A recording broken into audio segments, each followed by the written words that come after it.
হচ্ছে ক্লাস 9 শাখা ক। আমরা হচ্ছে গ্রুপ 7 থেকে আমরা ডিএনএ মডেলটা উপস্থাপন করছি। ডিএনএ হচ্ছে হেরিডিটি যে কেমিক্যাল বেস, সেটা আমরা বলতে পারি। ডিএনএ এর পুনরূপ হচ্ছে ডিঅক্সিরাইবোনিউক্লিক অ্যাসিড। এখানে আমরা ডিএনএতে দুটো সূত্র দেখতে পাচ্ছি, যেটা হচ্ছে সুগার এবং ফসফেটের পর্যায়ক্রমিক সংযুক্তির মাধ্যমে তৈরি হয়েছে।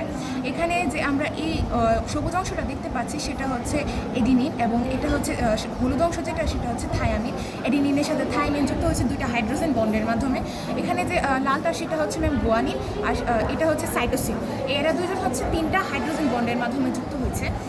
তারপর এই দুইটা সূত্র হচ্ছে পরস্পর বিপরীতমুখী, অর্থাৎ একদিকে হচ্ছে 5' 3' হয়ে বৃদ্ধি পাবে, আর একদিকে হচ্ছে 3' 5' হয়ে বৃদ্ধি পাবে। দুইটা হচ্ছে পরস্পর